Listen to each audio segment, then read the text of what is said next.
Oke, di video kali ini gue pengen ngajak kalian-kalian semua yang lagi nontonin video gue ini untuk diskusi, ya berbincang-berbincang, apakah HP 5G di tahun 2024 itu layak untuk diperhitungkan untuk dibeli atau tidak? Kalau lu tanya ke gue, padahal lu belum nonton video sampai habis, abang, ya udah pasti worth it lah 5G gitu buat dipakai, apalagi dalam jangka panjang ke depannya pasti makin meluas untuk area 5G-nya. Tapi bukan itu aja yang harus dipertimbangkan. Permasalahannya adalah handphone-handphone yang bermunculan pada saat ini, handphone kekinian, itu nggak semuanya itu 5G 5G-an. Dan handphone yang non 5G itu menawarkan sesuatu yang enak gitu, yang legit gitu, yang kayak lebih bikin kita ngiler gitu ketimbang handphone-handphone yang 5G. Nah, untuk HP 5G itu udah banyak banget pilihannya. Tapi kalau kita lihat untuk market yang kelas menengah bawah banget, kayak HP-HP baru, itu masih kayak apa ya? Kayak asing gitu loh untuk 5G di handphone-handphone yang beredar pada saat ini. Kalau lo mau yang 5G 5G-an, second-secondan itu udah ada yang sejuta-sejutaan gitu. Tapi permasalahannya kalau budget sejutaan lu cuma ngincar 5G-nya, coba lu ibahin ke handphone Android atau iPhone lain yang non 5G, itu bakal bisa milih lebih luas gitu. Kalau lu nggak mikirin 5G-nya, lu bakal dapat fitur lebih banyak, mungkin RAM atau baterai lebih besar, kamera lebih lebih gila. Intinya handphone yang udah support 5G itu di tahun 2024 masih sedikit minim dan pilihannya itu masih sempit banget. Nah, makanya gue pengen ngajak lo buat diskusi. Sekiranya 5G itu layak atau nggak sih buat dibeli? Karena kalau kita udah milih handphone 5G, apalagi kita budgeting banget, budget kita terbatas, otomatis pilihannya pun terbatas banget. Kita nggak bisa ngarep semuanya tuh ada di handphone yang udah support 5G karena pilihan itu masih sedikit. Oke, kayak HP yang lagi warna ungu ini yang gue pegang itu 5G, yang warna hitam yang gue pegang sekarang ini non 5G. Nah, untuk harga beda jauh. Yang non 5G itu bisa lebih murah dan fiturnya bisa lebih banyak daripada handphone yang udah support 5G. Tapi permasalahannya bukan berarti handphone 5G itu jelek. Enggak. HP-HP murah non-flagship yang udah support 5G itu gue gak bilang jelek ya, melainkan kita bisa milih sesuatu hal yang lebih wah gitu dengan handphone yang belum 5G.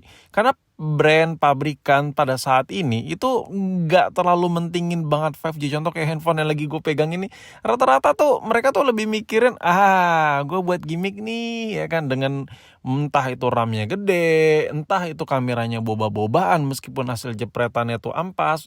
Itu banyak yang terjadi di handphone kekinian.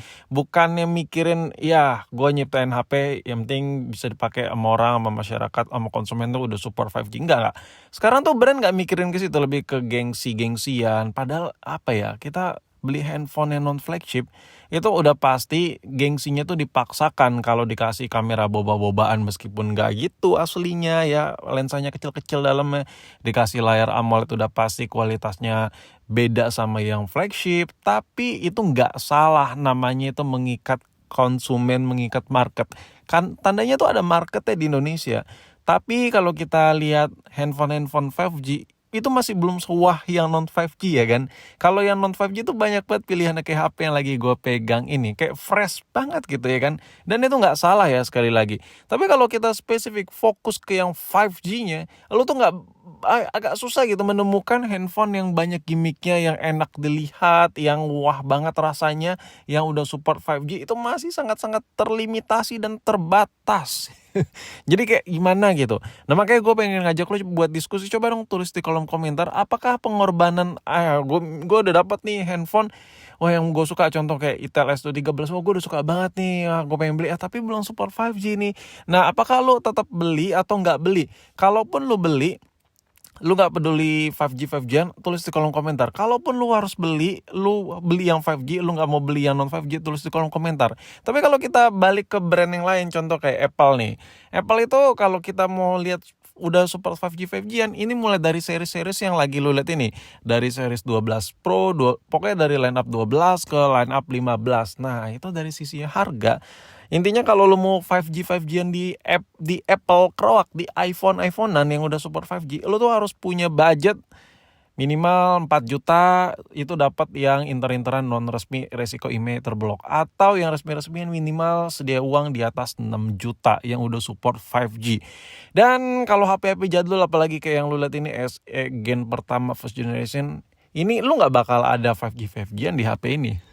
Lu tuh kalau buat Apple tuh modalnya gede boy, yang udah support 5G, apalagi yang resmi ya. Contoh kayak HP boba yang lagi lu lihat ini aja masih jauh dari kata 5G. Kayak gimana jadinya ya kan? Apakah 5G itu benar-benar sebuah keseharusan gitu untuk dipakai, untuk dipertimbangkan di tahun 2024 maksud gue. Kalau lo tanya ke gue, logikanya gini aja deh. Kalau lo nanya ke gue ya, gue nggak terlalu butuh 5G. Kenapa? Yang pertama, jaringannya masih belum terlalu luas. Yang kedua, jujur gue kemana-mana, gue kebanyakan pakai HP gue tuh connect ke WiFi. Gue sangat jarang sekali di outdooran pakai data seluler. Tuh gue jarang banget, karena gue tipikal orang yang kerja di dalam ruangan. Apa kalau sama kayak gue yang bentar-bentar lu nggak terlalu butuh sinyal yang ada di HP lu, ujung-ujungnya connect ke WiFi ya, kerjaan kena connect ke WiFi, nyampe rumah connect ke WiFi. Jadi secara basicnya handphone yang udah support 5G sekalipun, nggak usah ngomongin 5G deh, handphone yang udah 4G LTE sekalipun, itu 4G LTE itu nggak kepake banget buat gua ya. Kuota gue tuh awet gitu, gue lebih banyak cenderung apalagi buat tonton video, streaming dan lain-lain, anjay bahasanya.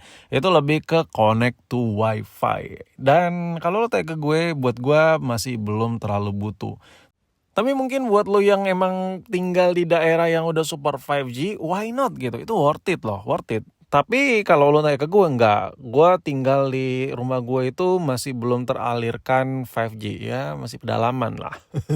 Jadi buat gue ya, apalagi gue stay dan gue kebanyakan kerja, workflow gue juga kebanyakan di rumah. Jadi gue tanya ke gue, kalau lo nanya ke gue belum terlalu butuh 5G. Gue pakai handphone iPhone yang udah support 5G karena keseharusan. Gue butuh handphonenya buat gue review. Bukan gue beli handphonenya karena sinyalnya udah support 5G. No. Dan gue yakin sebagian lo yang nontonin video gue pasti ada yang upgrade handphone lo, entah itu Android, entah itu iPhone, nggak sengaja udah support ke 5G karena memang lu emang butuh HP-nya yang powerful, bukan ngincar 5G. Gue yakin pasti ada lu yang seperti itu. Tapi di luar sana juga ada yang pengen upgrade handphone karena pengen support ke 5G-nya. Jadi kalau ngomongin soal butuh nggak 5G-nya, coba dong tulis di kolom komentar. Gue pengen lihat penonton-penonton gue yang memang menikmati sinyal 5G itu udah sebanyak apa sih? Atau memang yang benar-benar menurut lo handphone yang udah support 5G itu worth it banget untuk dibeli? Coba tulis juga di kolom komentar karena bakal gue coba baca-bacain, bakal gue jadiin renungan buat konten gue berikutnya untuk pembahasan per 5G 5G-an.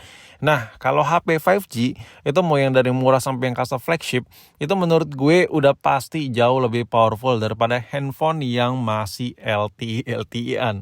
Karena udah beda kasta cuy. Nah, kalau kita lihat dari sisi sinyal yang tersebar ya di area Jakarta dan sekitarnya, yang 4G LTE itu yang warna merah-merah gitu, yang ungu-unguan itu yang udah support area 5G.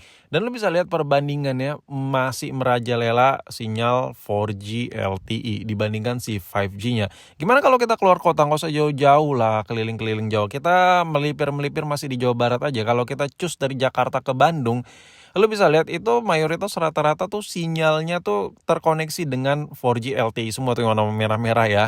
Sedangkan yang ungu-unguan itu kebanyakan di kota-kota doang kayak Bandung tuh lu bisa lihat tuh. Kalau kita OTW ke Bandung tuh, itu pun Bandung nggak semuanya tercover, hanya segelintir aja. Jadi sinyal 5G-nya kalau kita keluar kota nggak terlalu ada tuh. Tuh lu bisa lihat tuh titik ungunya dikit banget anjir tuh. Di situ ada sedikit kalau kita perhatiin di area Cikampek. Nah, kesimpulan gue, conclusion gue, kalau seandainya lu ngumpulin duit nabung buat beli handphone 5G, apapun itu intinya lu ngebet banget buat yang udah support 5G, nggak ada salahnya juga sih. Cuman untuk jangka panjang, menurut gue ya untuk saat ini, 4G LTE buat jangka panjang masih bisa sih diandelin ya. Kalau kita lihat dari skema sinyal yang tadi gue kasih lihat ke lu.